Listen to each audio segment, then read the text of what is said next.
Hello, and yes, it is that time of the year again. Hello people, and welcome back to my end of the year video series. We got a few things to talk about over the next week or two. We got my top 10 movies of the year, which we're going to be doing right now. We've got my top 10 worst films of the year. We're going to be ranking every single movie I've seen this year. I've seen a lot, so that will be split into two videos. We're going to also be talking about my ranking of the TV shows I've watched throughout 2022, and we're going to be doing my top 10 most anticipated films for 2023. So there's loads and loads to go over the next couple of weeks. First off, I want to say I hope everyone had a fantastic Christmas, and for those of you who celebrate it, a good Boxing Day. We're coming up to the new year now, so it's a great time of year, very festive, and I hope everyone's feeling good and having a good time. I'm currently coming out of a food coma and a bit of a hangover. You know, we all eat and drink too much Christmas, as we're supposed to. So, yeah, apologies if voice sounds a bit croaky and whatnot. But anyway, we got 10 films here to go over. I'm not going to do honourable mentions because, as I said, I'm going to do a video where I rank every single film I've seen for this year. So if you go, where was that? Why wasn't that in your top 10? Blah, blah, blah, blah, blah. Wait till the video where I talk about every movie, and you can see where I would put it against every movie I've seen this year. This is just my opinion at the end of the day. Take it with a pinch of salt. It is what it is. And if there's a couple of films which, remember, I'm in the UK, so there's a couple of films here which, like, if you look at them on Letterboxd or IMDb, they say 2021, but they're actually 2022 releases here in the UK. And, you know, there's a couple of films which actually haven't come out here in the UK yet, like The Fabelmans and Babylon. So, yeah, they're not on here because they're going to be 2023 releases here. So anyway, I'm going to scooch over, like so. Here we go. Oh, it's a good thing this chair's got wheels. So we can see the lovely movie posters as they come up. Coming in 10th place is going to be a Netflix movie. Very, very rare. I didn't think we'd be getting any Netflix ones this year. But All Quiet on the Western Front had to make my top 10. This film blew me away. Now, I haven't seen the original from 1930, which of course won Best Picture, but this film has definitely made me want to watch that. Although I actually hear this is one of the few times that the new remake is better than the original. And wow, this film blew me away from just every aspect, down to the look of this movie. The sets were incredible, and the makeup team, all of that just absolutely astonishing. You can watch a little documentary about how this movie was made and the scale of how they upped things, and it's just fantastic. It's fascinating to watch. It's a long movie, but I think the runtime is perfect. At no point does the pacing kind of slip in this movie. It's beautifully cut, really well edited, just fantastic. And the story as well, just heartbreaking, especially those first 20 minutes where you see these group of guys and they think they're going on this great adventure, this holiday, and then the reality of what they've gotten involved in kicks in. And it's a truly heartbreaking story, and by the end you feel just as broken as the remaining characters do. Of course, being based on true events, it's never an easy watch, but it is all the same fascinating, and it's beautifully put to film here. And yeah, if you haven't seen it, guys, please go check it out. It's one of the best films on Netflix in general. Coming in 9th place is The Banshees of the Inisherin. I always butcher that title. Sorry, I've been called out many times for it, and I'm sure I got it wrong there.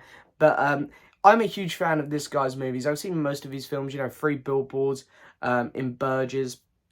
A great filmmaker.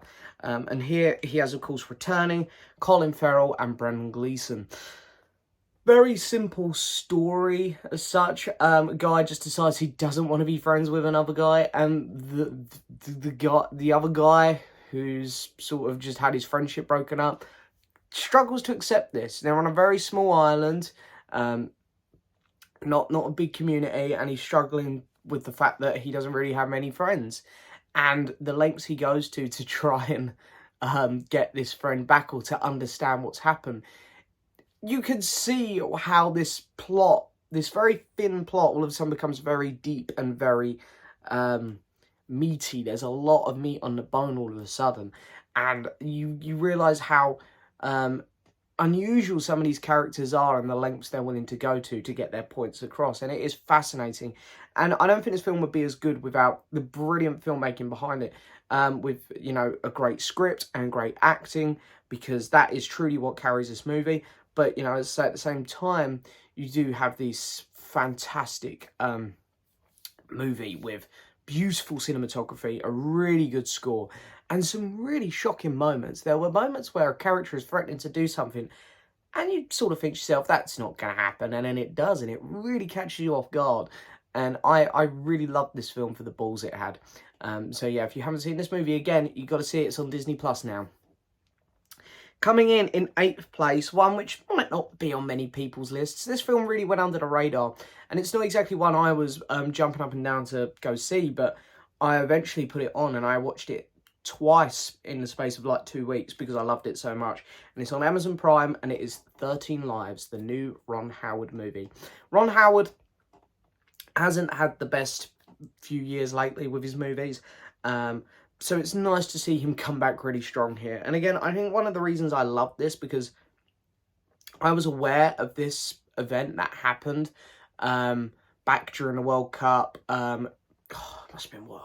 It does say the year in this movie, but I can't remember how long ago it was. I think it was only 5 years ago, about the 13 kids and their teacher. 12 kids and their teacher back in Thailand, who of course got trapped in a cave, and it looks near impossible to get them out. I remember the story being on the news, but there was so much else happening around the world at this time. I don't really remember the details or anything that was happening. In fact, they weren't really releasing them to the public anyway until after they'd all been saved. So again, it reminded me a lot of that Chernobyl documentary that came out. I know of Chernobyl, but I don't know any details, so watching it was fascinating. Now, I know what you're thinking, maybe just first watch you felt like that, but as I say, I've watched it twice, and even on second watch, I loved it. This film is just so gripping, so well made. If you're claustrophobic, you're really not going to like it, but it is just so incredible. And again, Colin Farrell, once again, giving a great performance. I forget the actor's name, but the guy who played Aragorn in Lord of the Rings is in this, and he is also just incredible throughout this movie. And the whole team you get to know in this is just really great, really fascinating. You really feel for them. They're trying so desperately to do the right thing, even though it looks so impossible. And the way that they get these kids out is just incredible. And yeah, I fell in love with this movie. It is truly one of the best. And as I say, it went a bit under the radar, so would highly recommend going and check it out. Then, in 7th place, we have Top Gun Maverick. Yeah, this is, you know, there's probably another big blockbuster on here. I know all of these were pretty big movies, but there's, of the big blockbusters, I'd say this is my second favourite of the year. I can't lie. I like the first Top Gun, but I don't love it. I don't have that nostalgia like some people. I think it's a good movie, but I wasn't excited for this. I'd seen the trailers were happening all over COVID that I was so sick of seeing the trailer for this movie. I was so sick of hearing about this movie, and when it came out, I wasn't that excited.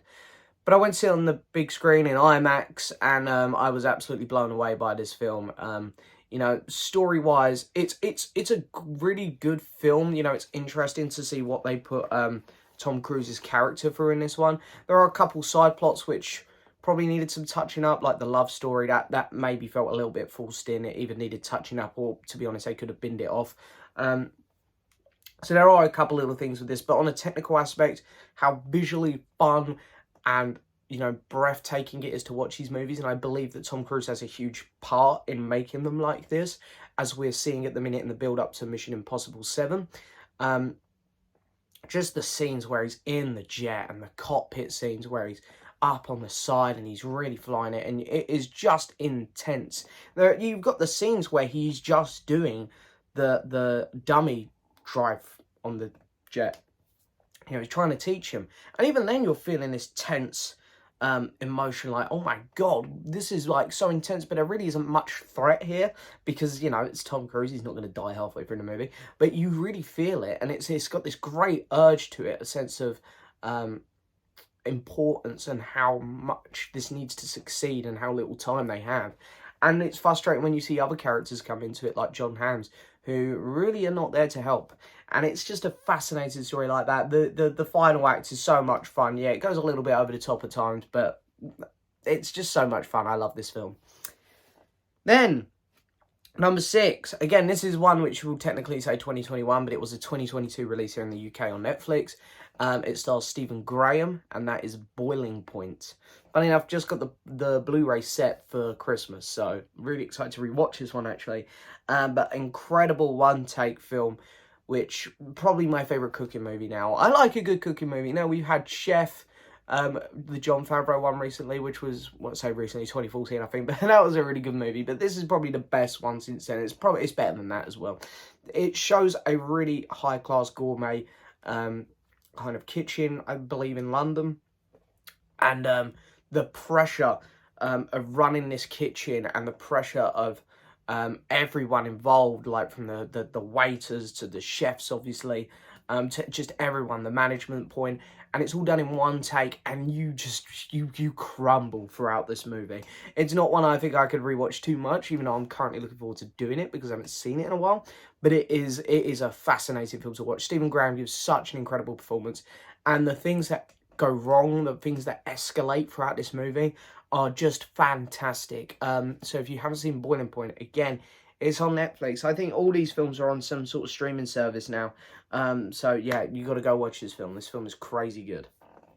Then, coming in, in number 5, is going to be RRR. This is one of the first Bollywood films I've watched, to be honest. And, you know, everyone was saying how incredible it is and how it is one of the best Bollywood movies. And I was like, okay, maybe I will give this a go.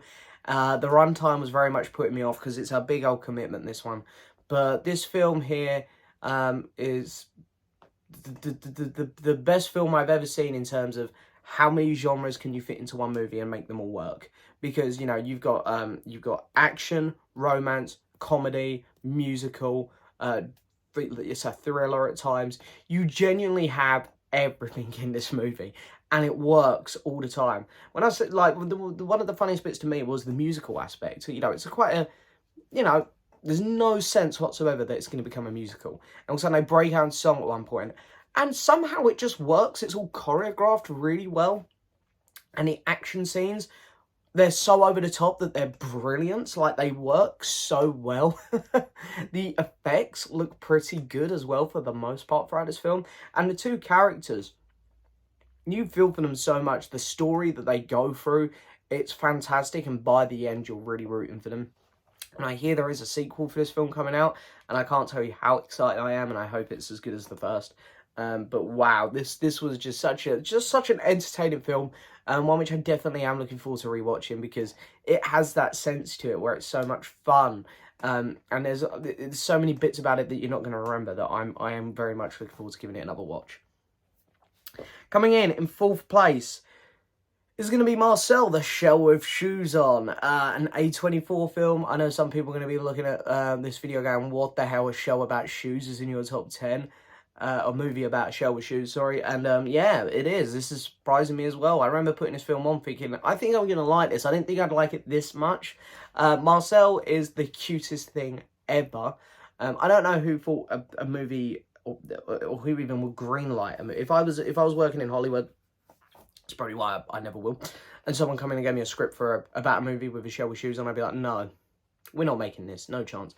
But fair play to the team that did, because they made such a great film here. The stop motion, I'm a huge fan of stop motion. Marcel was just incredible. The voice actress, whose name's escaping me in a minute, but she did such an incredible job. Her interaction with things were brilliant, and just the character's reaction to things in general. It was very kind of sarcastic, like, oh, okay then. And it was kind of laugh out loud funny for me. It really hit a good nerve, and there's so many emotions throughout this movie, and by the end of it, I was full of, you know, sadness and joy and anything you can think of. And I never in a million years thought that a movie about a talking shell would get that out of me. So Marcel the Shell with Shoes On, give it a chance. But coming in 3rd place is going to be The Northman. Now, I'm a huge fan of this director's other work, you know, with The Witch and The Lighthouse. I thought they were both very, very entertaining movies. This is his first time away from A24 here. He's got a bit of a budget. Unfortunately, didn't perform at the box office, but I know that home releases did just about earn this movie's money back. So I hope that this hasn't put him off doing big films like this, because this film was epic on every level. I know that some people have a bit of a problem with the magical side of stuff in this movie, and I can see that at times. I liked it at the start of the movie because it was very much like, is he imagining it? Is he just going a bit crazy here for his drive and passion for getting revenge for his family? But then it sort of becomes a bit too real. So I can sort of get that. But I just, there's so many aspects about this film I loved. It is a very simple story of revenge, but we've all seen this before and loved it. And here I think it works just superbly as well. But what I love about this movie is just visually. I got to see it on the big screen, and it was just so fantastic to watch. This is some of the best cinematography of the year, some of the best effects. The fights feel so brutal and real, and probably realer and more heavy hitting than any other movie this year. And I thought by the end of it, it was just a spectacle where I was like, that was just something unique and cool, which I really liked. And it's probably my favourite kind of Viking gladiator-ish type movie now. I thought it was just fantastic, and it's one I'll be rewatching a lot. Coming in at number 2, probably going to be a lot of people's number 1s, The Batman. Yeah, you know, The Batman just hit every level for me. My top 2 films I would consider perfect. I think this film is perfect. I don't have a single complaint about it. I love the look of it. It captures a very sense of a real world with this, you know, dark, gritty hero.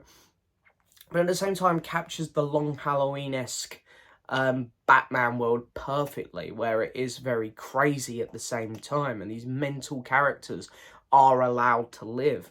As we know throughout the movie, we see a lot of Batman's villains. I think we get 3 or 4 throughout the movie. So seeing that is just great, and I think the film itself is just so good. Not to finally see Batman be a detective. He is the world's greatest detective. It is great to finally see that. Every villain that appears in this movie is spot on. Absolutely fantastic. I love this take on the Riddler. I love this take on Penguin. I think that the suits, the costumes, all brilliant. Batman looks better than he ever has.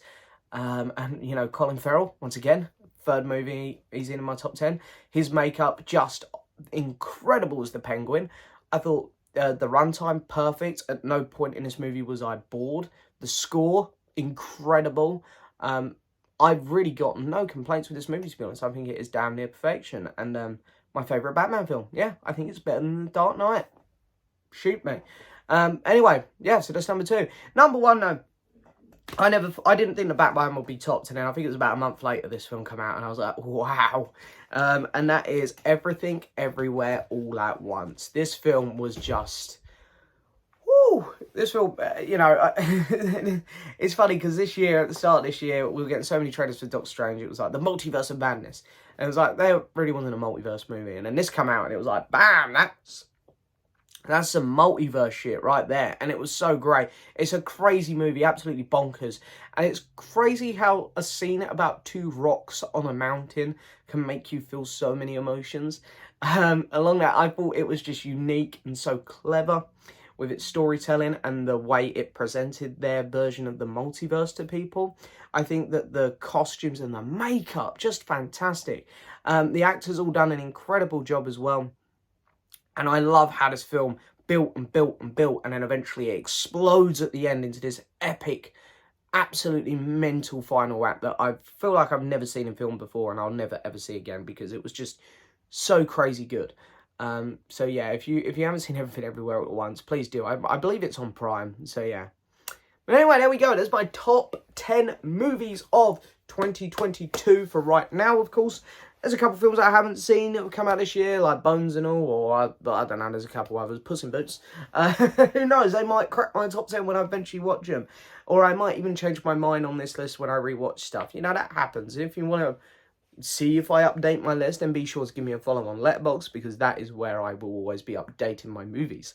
But for right here, right now, that's my 2022 ranking. Now, as I say, top 10 worst list, that'll be coming probably tomorrow or the day after. I'm going to try and pump videos out this week because we have a lot to discuss. And then I will be ranking every movie that I've seen. So if you're sitting there going, where's Red, turning red. Where's Wakanda Forever? Where's blah, blah, blah? Where's blah, blah, blah? Where's the menu? Blah.